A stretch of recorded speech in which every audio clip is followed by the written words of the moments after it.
Alright, class, welcome back to My Hero Academia, episode 3. That sounds about right. In the week preceding your first day of classes, it's been an agonizingly slow one. Between your back-to-back run-ins with villains and time spent in interviews with Detective Holiday, you almost assumed that every day was going to be just as exciting. However, you find yourselves chipping away at the time, enduring the malaise of the calm summer evenings. Darren and Atlas, you've discovered that you both live relatively close to each other, and decided to walk together to your first day of classes. The air is humid, and Darren, just as you're starting to feel self-conscious, you notice that the other students you have now flocked with are all nearly suffering from the same sweaty horror that you are. I sigh in relief. Among the riffraff is Mickey, your chronically soot-covered friend who seems to be walking with a slight limp. He notices both of you approaching and waves with a smile, wincing slightly as his foot continues to press the pavement. As you come forward, he says, "Hey, Darren, Atlas, hey, how's it going, guys?"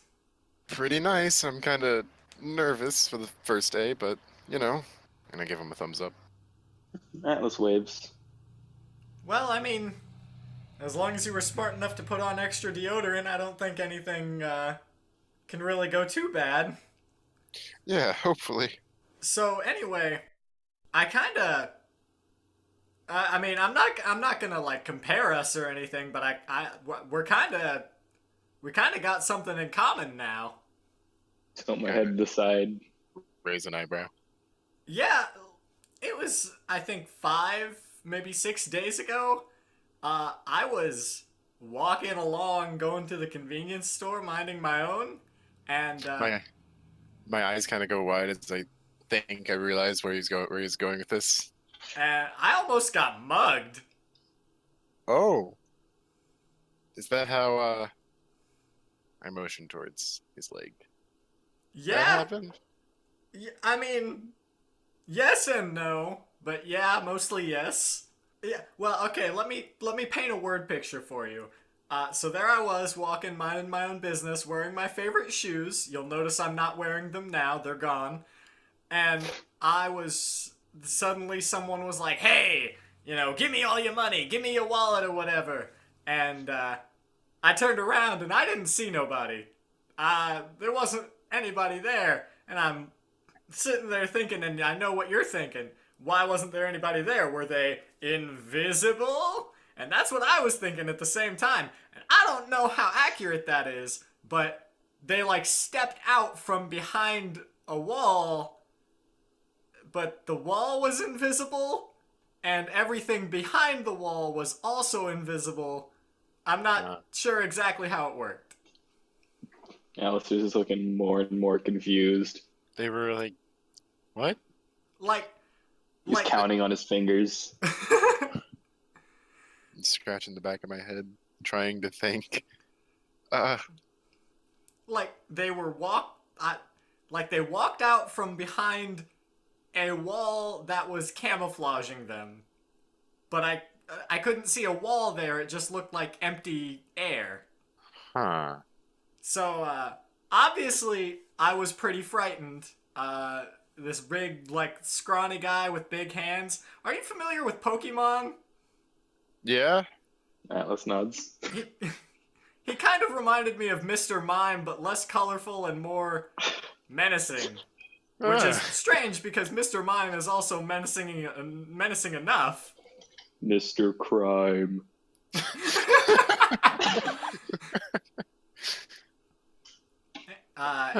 Anyway, though, I used my quirk, of course, because I needed to get away. And I don't know if you know how that works out for me, but not well, usually, is the answer. Yeah? Because I basically, I kind of emit, like big explosions, big ones. And whereas other explosion-wielding users might, have control over the size of it, I don't really. Yeah, you just kind of, explode. I could sneeze and send a whole building crumbling down. Ah, And I'm not immune to that either. As much as the mm, building isn't immune, I am equally not immune. mm. But, and he shoots finger guns, I got away! I give him a thumbs up. At least you're all right to an Everything, extent. everything turned up Mickey. As, Just give him another thumbs up. yeah, as you guys are kind of finishing up your little interaction there, Roxy and Skip catch up, and they start chatting up. They're talking excitedly. It seemed like they were talking beforehand, but they're now including you guys in the conversation. And Skip says, "Oh, hey, you guys, we were just talking about our superhero costumes. I know we've got to submit a letter to the costume design company so that we can get it done exactly how we want to get it, but we were just wondering what you guys were looking for in your costume, because me, personally, I want something... So you know toasters, right? Yeah? Yeah. I know toasters. I don't want it to be too gimmicky, but I'm looking for maybe, See, and that's the thing, that's the problem, is I want, like, something to keep me hot. I'm already hot enough, don't get me wrong, but I want something to keep me, like, real hot. But I don't want it to, like... See, that's the thing, like, if I just put, like, a flamethrower on my hand, then why don't I just I attack with a flamethrower, right? Yeah. And, like, So you that's... want like a toaster that is on your hands and just heats you up. Right. Something like that. Something like, something that just gives me a big, like, boost of heat, like, real quick, and then, like, boom, I go in and I start throwing hands. All right. Yeah, I mean that'd be But that's the pretty problem, cool. see, like, I don't want it to be something that makes people think, like, well, why doesn't he just, hit people with the toaster, right? So, wait. How about like you have like this? I kind of like rub my chin a little bit. It's a trying to think of something. conundrum, I get it. Maybe have something on your back that can spread the heat like all throughout, so you can also like so you can punch with both hands, not just one hand's really hot at a time. And something kind of shrug. That's... heated vest from practice. Yeah, but hotter. I was thinking maybe, like, having like these heating element wires running through the base of the costume and through the arms, so that when it activates, I just kind of heat up all the way throughout. But I didn't know if that would be powerful enough to make me do more than just, like, warm punches. But I don't know. It's a working concept. I'll see what they can do. Sure, you can find a way. Roxy pipes up and she says, well, what I'm wanting is I would like a design for my costume to be similar to that of a plane, where it's got, like, the turning rudders on it, so that I can control myself better when I fly instead of having to constantly readjust my legs. And I would look basically like a 747 soaring through the air. And I'm kind of trying to make a play off of those old, like, commercials about, like, birds and planes, except I will actually look like a plane. It's kind of a joke. Yeah, fair enough. I mean, I think that could work really, really nicely. You know, more control is always a great thing.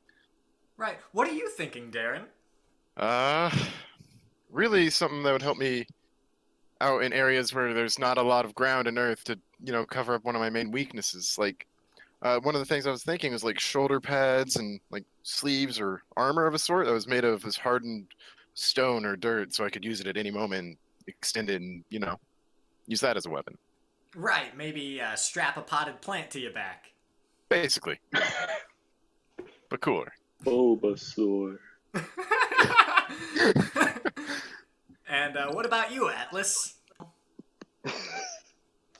Atlas, very excitedly, after moments of silence, just staring off into space, remembers he has a little doodle book in his backpack, and he pulls out a little sheet with some sketches of what he wants his plan to be. And, I mean, it's the one I sent, but I know they can't see that. So the basic design is little gauntlets that pop out two parts of a shield that he can put together. And with his lack of skill, it basically looks like two rectangles just kind of put on his arms. And, it just says, like, big, non-acid. Take hit. Just very minimal instructions. For anyone watching the raw footage, I am now opening the file so that it can be seen. And as you can tell, for those in the cheap seats, it is a almost kindergarten-esque level of art with two rectangles. Basically, picture a double door with a tiny rhinoceros beetle horn poking up from behind them. So you guys talk about that, and Mickey, as he's listening to you guys, he's getting a little pumped up. He listens to Atlas, and then he sighs and he says, I don't know, maybe airbags? And with that, you all share a hearty chuckle and continue going off onto your way to school. Terry, your apartment isn't as close to the other homes, so you're walking to school by your lonesome. The shade of nearby buildings is enough to keep you moderately cool as you make your way down the sidewalks. There are business people commuting to work, elderly people up for their morning strolls, but the only other student you see going your direction is a girl. She's almost a complete stranger to you until you realize how familiar she actually is. When you flash a look at her once in a while, you realize, eventually, that it's Nora. Hard to recognize now with her fully eared and eyed appearance. She hasn't seemed to notice you, though, as you walk 30 or so feet behind her. Okay, I'll just, run on up, catch up to her, Hey, where are you going?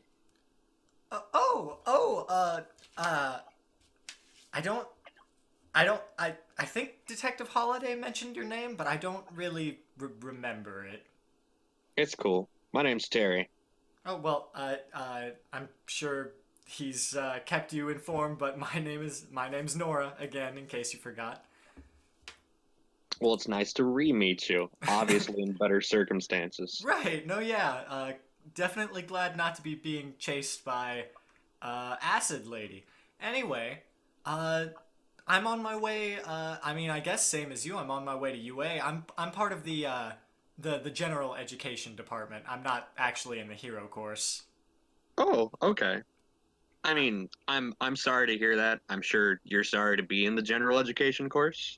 Well, I'm lucky to even be in the general education course because of, the recent happenings with the police and the villains and all, violation of, quirk laws and whatnot, but, and honestly, yes, I would have rather been a hero, but, my quirk being what it is, it doesn't really fit for a, hero in a traditional sense. It doesn't have any, combat or protective, defensible capabilities. Well, it's a start, and not every hero has to fight. That's true. I am hoping that I can prove myself to be more useful in a utility and like a spying and espionage sort of fashion, but that's probably going to take quite a bit of convincing now that we've had the incident. Well, I've been to the police station at least twice for this. 3 times, gosh. But you got your foot in the door. That's all you can ask for, right? I suppose. So, I guess just, are you excited for school? I'm a little mixed. I think it'll be good, but I just feel like I'm gonna mess up something. Those guys on my, they're okay. They're not the worst people ever, but I keep having to pull their butts out of the fire. Really? Yeah. They seemed relatively capable. Oh, they are, but they keep letting me fight 2 people. Why? Okay, so we keep fighting 3 people, at least for the tests or by happenstance. And I'm fighting 2, and they fight 1. And I don't appreciate it, but I can handle it. So I just feel like I don't appreciate the team here because I'm carrying a lot of weight. Right. But enough with my ranting. Blah. Trey said that word really weird. I just so you know, like, I'm thank you for helping me out back then, and if you ever need anything, I mean, I can see what I can do for you. Yeah, it's no problem. You know, you were in trouble, and I was gonna help you, and I would have tackled her out the window if you weren't there anyway. Well, all the same, I appreciate it. No problem. What we're kind of going to school for, isn't it? Yeah, I mean, I guess so. If anybody out of your class has shown what it means to be a hero so far, it's you and at least 1/3 your team. Well, I mean, you know, that's all I can ask for. And as the light fades on that scene and we fade back into the school, you all file into class and take a seat. So which people do you try to sit by? Whenever I show up, are there already people in seats, or does everyone like show up at the same time? There was a short... I'm not going to go into it because A, I didn't write anything about it, and B, I just don't feel like it'll be that worth doing. But there was like a short entrance ceremony where they were like, you know, hey, welcome to the school and whatnot. It's going to be a cool and great time. All right, go to class. I didn't feel like giving another speech, so... Okay. So you all arrive roughly Sounds at the about right. same time. Doesn't matter to me. I'll just like walk and get a middle seat. Right, as long as it's not near Jiff, right? I don't care where it is. He can sit next to me. Atlas and Darren, do you guys have any preference over who you sit next to? Not in the Just back gonna row. be cool kids and roll a d20 Here's to the see where thing. you end up. Atlas understands his bulk and knows that anywhere but the back is not good for him. So Then we'll prioritize one of the first 2 rows somewhere. Cool. middle back, I guess, is Atlas. I'll write up like a class seating roster Seating just so you chart. guys can see who ends up sitting next to you. But for now, just imagine that it's people. There are people sitting next to you. I can People. do it. The bell rings and everybody quiets down, awaiting the arrival of the homeroom teacher. A few minutes pass and people start to whisper.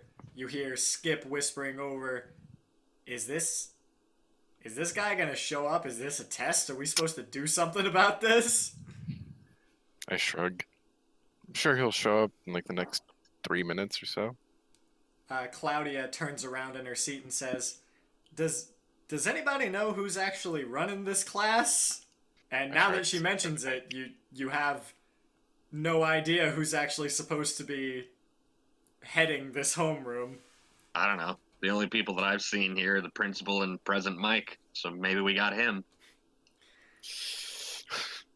Peter Pogo, he pipes up and he says, Oh, actually, I think it's Mr. And right at that moment, the window smashes inward, and a large humanoid beast skids on the ground before hitting the wall. And his name is All Might. Yeah, it's not All Might. He's a beast. I mean, he is. He's a big hunk of man, but it's not All Might. Not As it beast, he's a stands- beast. As it stands to its full height, you take in the sight. Grotesque legs covered in muscle, eyes barely visible through calloused slits, and skin thicker than a phone book. That's really thick skin. No, yeah. And the rest of your classmates, a few of them gasp. A couple of them, they start taking up defensive positions, wondering what they should be doing. I was just about to say Atlas stands up from the back desk and kind of, puts his hands up. You see Ken now is also, like, standing just behind and to the side of you, getting ready to back you up in case you need it. And just as everybody's, like, on this razor's edge of should we fight this thing or not, the monster raises both of its hands. It seems to flex for a moment, which is almost imperceptible beneath the skin. And eventually, the form of it reverts to that of a normal humanoid shape. The man before you is about 6'2", blonde, with a beaked nose, pointed ears, and arms that are slightly too long. His costume is a form-fitting gradient of different animal patterns, which is, though certainly gaudy, is immediately recognizable to you as the costume of Evolution, a hero known for his odd, often nonsensical transformations. As he stands there before you, he says, "Class, hello! Sorry I'm late. I missed the alarm this morning. I was going for a quicker, more agile form, but nothing a living cannonball couldn't also accomplish. Glad to see everyone could make it. Before we begin, I would like to extend a plus ultra welcome to all of you. You've gone through a lot of trial and tribulation to get to this point, and it'll only get worse from here. We here at UA are determined to mold you into the finest heroes of your generation, and that will be done through hard work and encouragement." He stands there proudly, his eyes closed before clapping his hands and saying, "All right, please, everyone take your seats once again." I was still in my seat. Just sit back down. Yeah. He starts to walk. He starts to walk up and down the aisles, holding a clipboard and checking boxes next to names and pictures of students. As he finishes this, he gets back to the front of the class and says, "I'm sure I'll get to know each of you at a borderline uncomfortable level, but until then, I'd like you all to do your best to be open and honest with me. I'd also like you to start considering those who might be fit for class president, but don't worry too much about that for now, as those elections won't be happening until somewhat farther into the semester, namely 2 days from now. We've planned an exercise that will test your skills in teamwork, multitasking, and prioritization. That was him. He did that. That wasn't Christian, like, messing up words. He was actually, like, making weird noises. Anyway, so, with that, he claps his hands together and beckons everyone to follow him as he leads you out to a location that mimics that of your typical middle school, with a large billboard in front of it that contains a map of the layout of the school and little red LED lights in the center of each of these different locations. So he says, "This map represents the entire grounds of this faux school. The exercise is simple. Each team has a base they are protecting. The base is merely a section of the school. Each team also has a box that contains within it an item of importance. Each of the teams is assigned an item that they must retrieve, but will not know which team has the item they are after until they've stolen a box from another team and checked its contents. You receive no points from incorrect items. You lose points if the item at your base is stolen, but can regain a portion of those points should you recover it. The goal of this is to protect the item at your base, while at the same time finding the item you are after and bringing it back to your base. Does everybody understand?" Roger Dodger. So, you now have the opportunity to choose which section of the school you are going to set your base up at. You may modify those sections of the school in any way you see fit, so long as the item you are protecting is in plain view. Righto. Right, so, Okay. if you will look at the picture, there are different sections. It says over there on the right what kind of rooms are in those sections, and you guys can kind of mull it over and decide which place would be best fitting for you. Right. Well, is everyone still together, or is everyone off on their own? Everyone's still together in front of the billboard. He hasn't yet set you guys off to go set up for the exercise. All right. And I'm not going to talk about the plan until it's just the three of us. I mean, you guys can section yourself off where nobody else is listening. All right. It's like, right, I see what you're saying. Everyone's not like standing in a big group. He's I can be like, allowing hey, you guys have... let's beat up these guys. Right, he's giving you guys time to deliberate before you actually choose the section you're after. Well, you know, there are three of us, so obviously there's either going to be one person guarding the base, or there's going to be one person going after the object. We don't get any points for not getting it. Darren, right? Yeah. You, I think, should stay with the thing. We'll pick any place that has dirt or whatever you're good with. You put it about 15 feet up, and you put bars in front of it, but you make it to where they can still see it. And then Atlas and I will go out, get the thing, be back, lickety split. Unless you think you need Gives a Atlas thumb up. to help you out here. Gives another thumb up.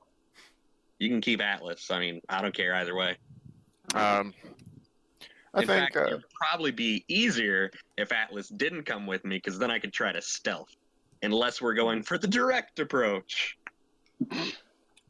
honestly, I can do either or. If someone were to come try to take it themselves, I could easily just box myself in and avoid them, or I kind of think for a moment. Go on my own. You could, but we're only after one item there, guy. And I think it would be more beneficial to either have more people trying to fight and get the item, or having more people be defending our item. But I get it. Cover more ground. And I should mention, once again, just in case you guys didn't catch it, that all the items in each of the boxes are different, and each team is after only one specific item, but they don't know which team has the one they need. Oh, oops. Atlas points to the, I don't know, written down rules on the whiteboard. Assume. Just is like, see? I mean, 3, or 2, all three of 1, us could just Terry. walk around together and just fight anyone and just carry the box with us. Mm. We're gonna have to check every box anyway. Whatever. Unfortunately, your box has to remain in your base. Oh, Atlas points at the whiteboard again. As it now says that on the whiteboard. is it a whiteboard? Sure, there's a whiteboard section where the rules are written. All right, I go up there and I rub it out, and I just look back at him like with my eyes squinted and my arms out, like, what are you gonna do about it? Atlas holds up a piece of paper where he's written down the rules. All right. Well, Darren, do you want Atlas with you or not? Well, it'd be useful to have some more bulk. I kind of look at the other I can just there's guard. classmates. I'd be willing to guard by myself, but we could have Atlas just hang out there for a little bit and come on out and help guard after a bit if he doesn't have any luck. Right, but that's not what I asked. Would you like him here or not? Off the bat now. Okay then. Atlas, do you want to come with me? Or do you want to go by yourself? Split up. Search All right. for clues. Let's go then. Got a plan. So, which area... Everyone's going everywhere, baby. Right, but which area are you picking your base for? There, I could use my quirk easily. Is that like a field? Like an outdoor sports area? Whatever. Even if there's not a place where you can use your power easy, we'll just carve up the floor until you can. We can make one. The place that would probably behoove you the most is the weight room and gymnasium. Man, they're gonna be pissed whenever we tear that gym up. We could put it in like the corner of a weight room. That way I'd be able to keep an easy eye on anybody trying to approach it stealthily. All right. 10%, yeah. They can help move weights onto it. And I really think unless we're gonna carve open the ground so you can get to whatever you need, that someone should stick with you for this. Yeah. Well, the reason the weight room and gymnasium is the best choice is because there are sections of it that are stone for certain areas of the walkways. Yeah. And I want to look at Terry. Over at the weight room, after we get it set up, we could also have weights spread across the floor, to trip up or force people who are walking or running to take more care at their step. Barricade. Yeah. Whatever you're good with, you're the one who's gonna protect it. And we could have Atlas protect, searching through rooms and kind of patrolling a little farther out nearby. Because we're just off to the edge, so he could easily go through the nearest rooms and see if there's any other teams in there. I said my piece. I came up with my plan. At this point, we can do whatever. Whatever works. So, And then the buzzer goes off and everyone catches on fire. so what is your consolidated plan? That John Boy's gonna stick with the thing and keep it guarded with his power. And I'm not sure what Atlas is doing. He's just Atlas is doing whatever going he to wants, I check guess. nearby rooms while keeping his ear open for in case the base is being ransacked, while Terry goes after some of the places that are a little farther away. Is that about right? Yep. Yep. Okay. So, Do we just have to get the thing, or do we have to get the thing and bring it back? you've got to get it and bring it back. Okay.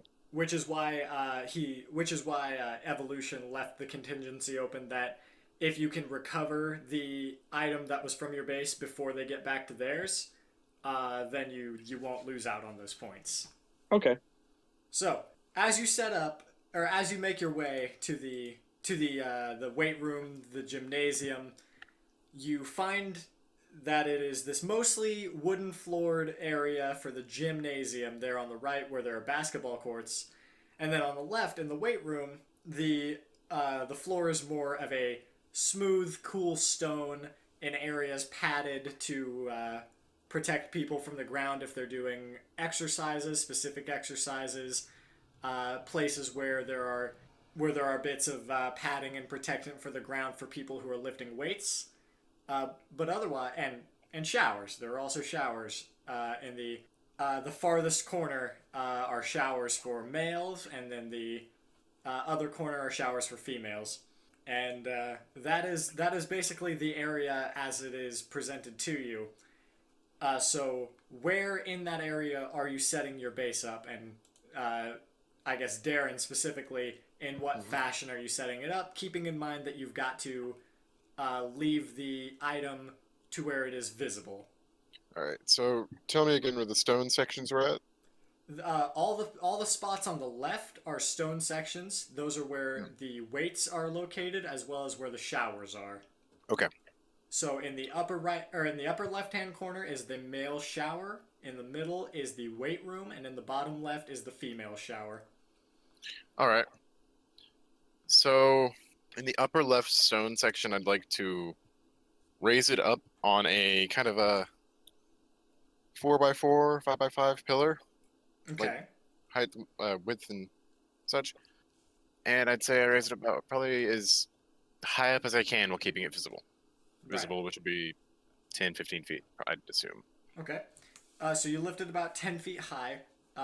What else are you doing? Going to spread weights along the floor, kind of around the entrances and areas, so people who are walking and running will have a harder time getting by. Sure. Okay. Atlas naturally assists. Yeah. Cool. And because they're doing it in the top left corner, top left area, that'd be where the male showers are at, right? Right. The men's shower. How high pressured, how hard do the showers, shoot water? I mean, they're slightly higher pressure showers because they got to get all the stank off. Mm-hmm. They're not exactly comfortable showers. Yeah. So I want to kind of angle those if I can, so I can, if I were to ever flip them on, they'd spray the water in it at an angle in front of the box or around or near the pillar. Sure. Basically. There are a couple of shower heads that you can point to where if you were to turn those on, they would start spraying at probably the bottom 4 or 5 feet section of the pillar. All right. Wonderful. Terry suggested that you could try to put stone bars around the top of the pillar as well. Yeah, I'll attempt to make a cage, a stone cage up there going to the ceiling, Okay. or as high up as it can go. Right. Yeah. So you start putting some will into this. Go ahead and make a roll to see how sturdy these bars are. All right. Yeah, 2. 2.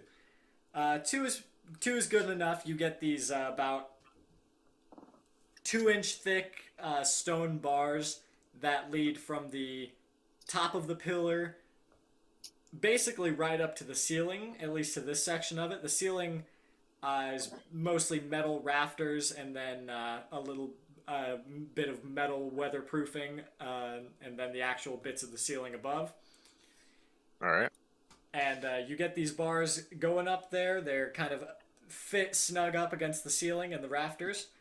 And you feel like this is about as secure as you could make the place. So you've got the item, which is basically this small wooden box, up on a pillar, surrounded by stone bars, in a shower room, in a gymnasium, with weights spread around most of the entrances, best you can to make it harder to walk.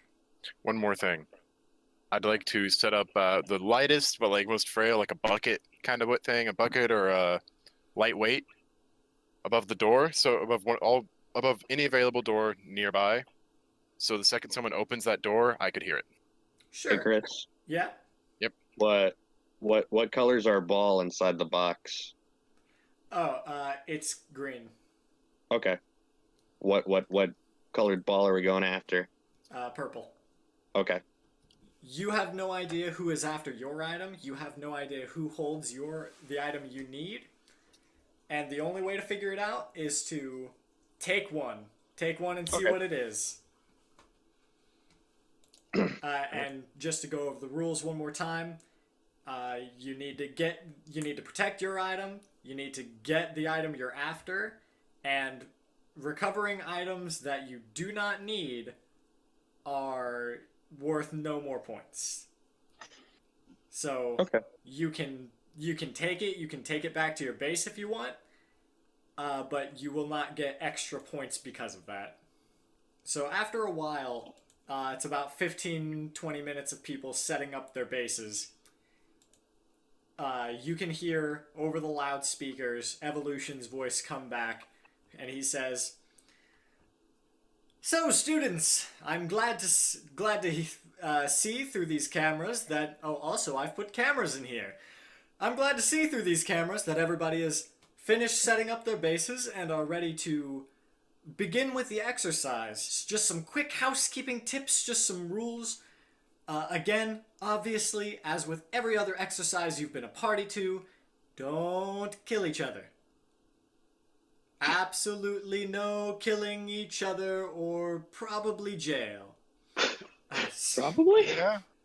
Second, remember that this is a test, this is a exercise, and that though you are being graded on it, no one's going to be expelled for low grades. This isn't like that sadist Aizawa's class. And overall, just remember that at the end of the day, you are all still classmates, you are all still aspiring heroes, and that this test will not determine who the greatest among you are. It determines a lot of things. It determines who has the greater teamwork skills, the greater communication skills, the greater multitasking and prioritization skills.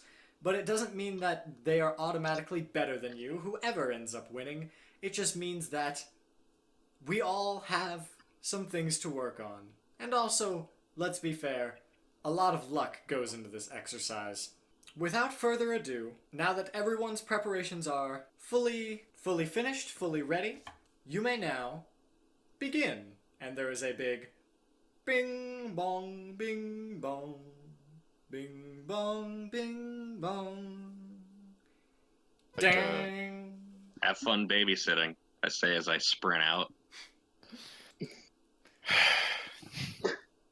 So, Darren, you set up, where exactly among this kind of shower, workout, gymnasium place do you set your little sitting area at?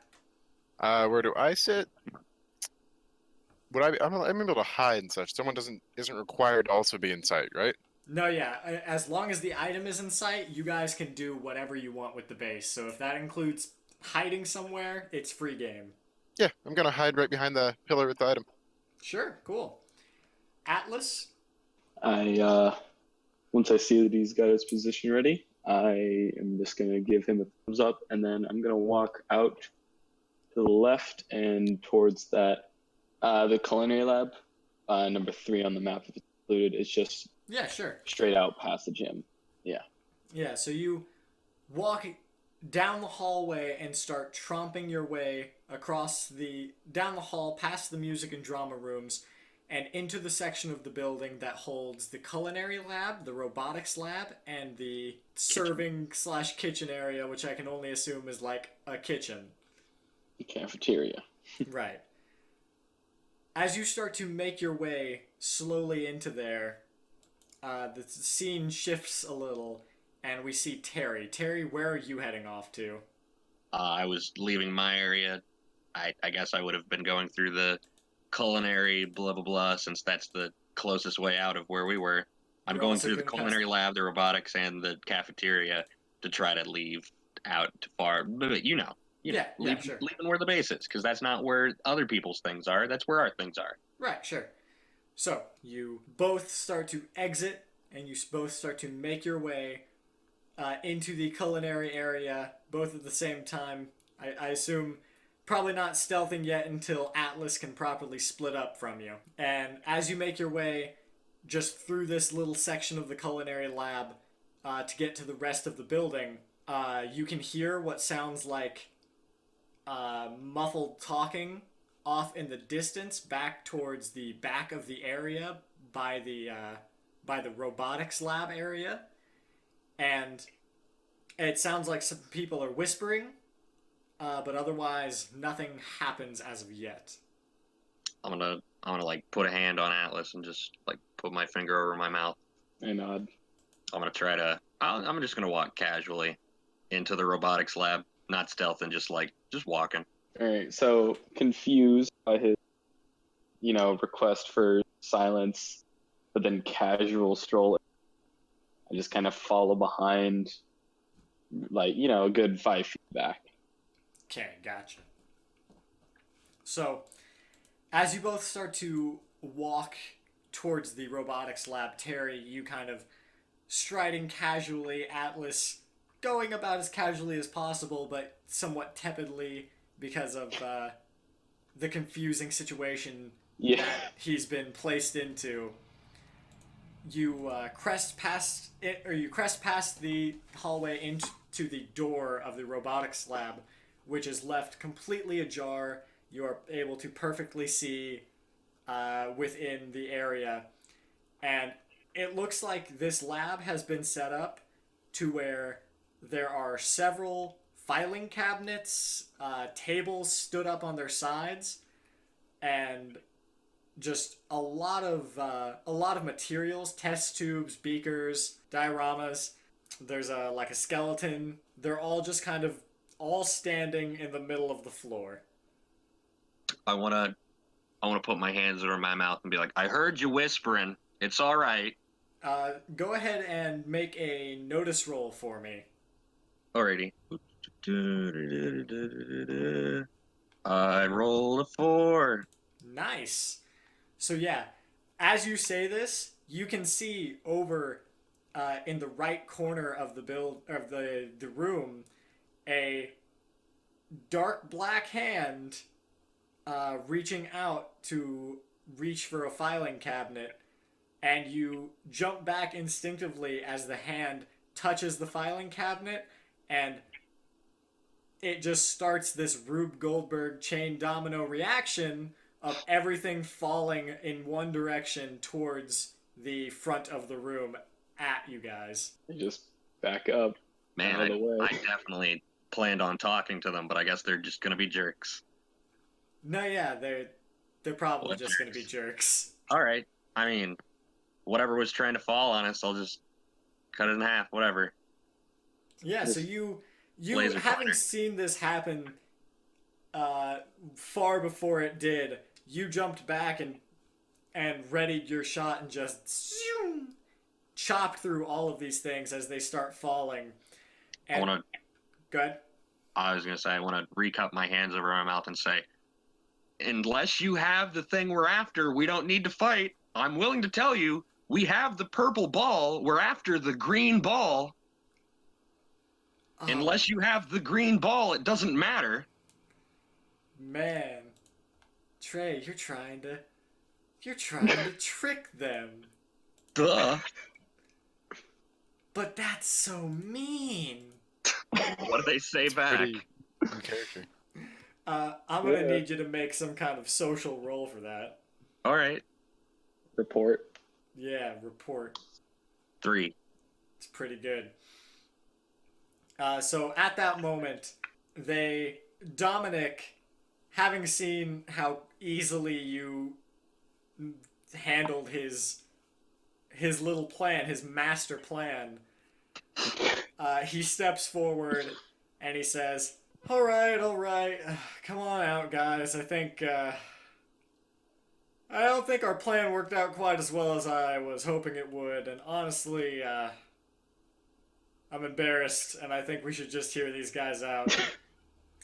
And Kyrie and Claudia come out, and Kyrie's kind of like pushing Dominic over to one side, and she's like, I told you we should do something that's more in like an outside area. I told you we should do something in a more wide open area, because my power only works when I can do like flying stuff, when I can glide around. And Claudia's like, nah, I can speak for myself, and I tried to speak for myself, and y'all didn't listen. But if I tried to make like some kind of natural disaster in here, it wouldn't have worked out. Dominic, I know you like to consider yourself the leader of this here team, but I think you should step down.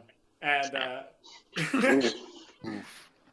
and as they come forward, Claudia, she takes the box and she opens it and shows you, and it is a pink ball. And she says, it's, I mean, we're not after what you're after. I mean, if you would, please don't go talking about how we've got this one. All right.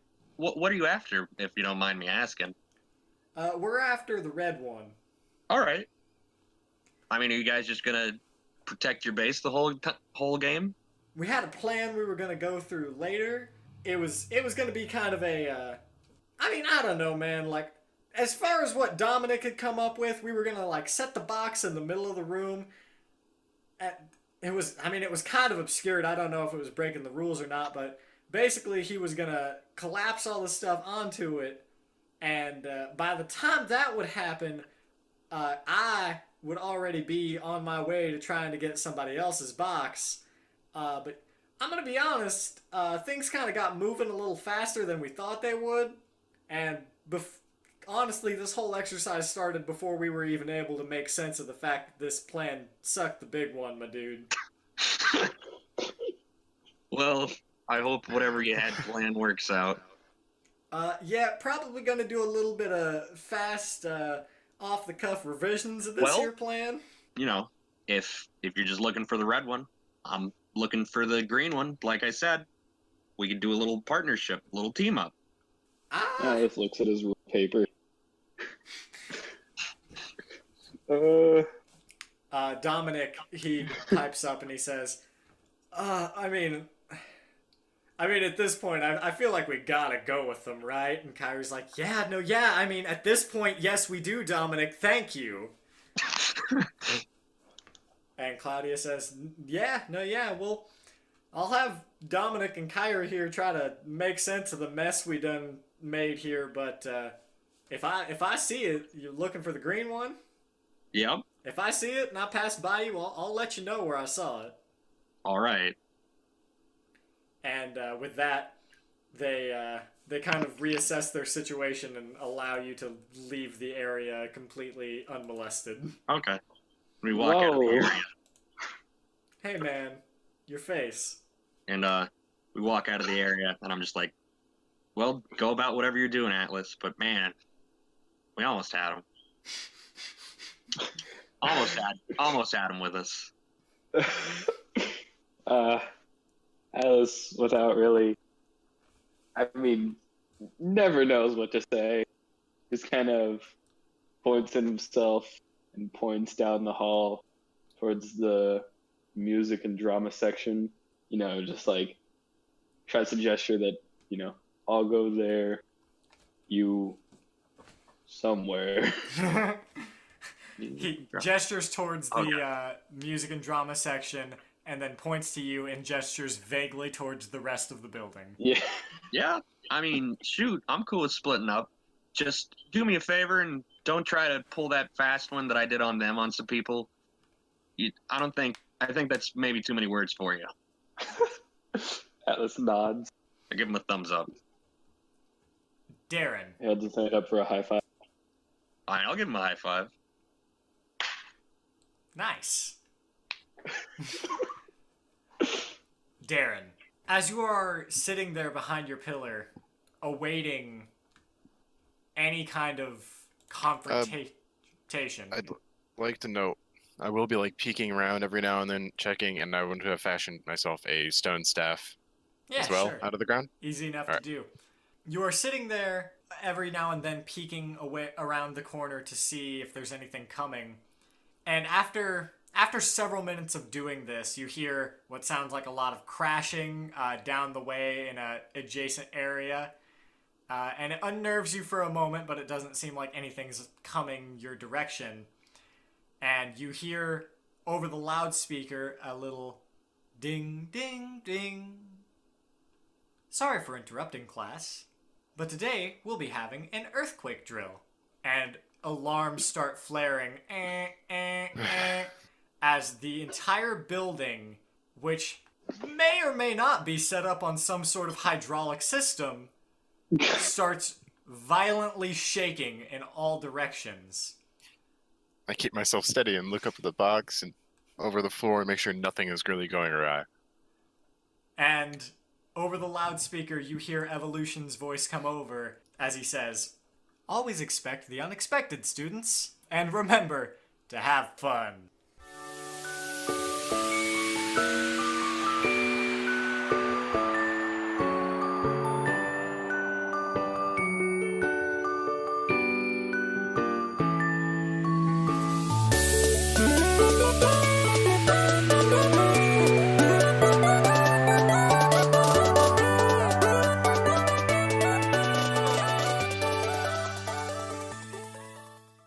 Thank you, everyone, for joining us. Remember to come back next time. We always appreciate your support. Make sure to watch the streams if you're able. If not, catch us on YouTube. Check us out on Twitter at @OurTeamAcademia. The edited versions will always be of higher quality. We cut out a lot of dead air, the sounds of trucks going by, things that I'm not really able to take care of in the moment, but things that I hope to be able to take care of preemptively in the future for a better viewing and listening experience. So thank you for joining us, and check us back next time in 2 weeks on Monday for the next episode of Our Team Academia.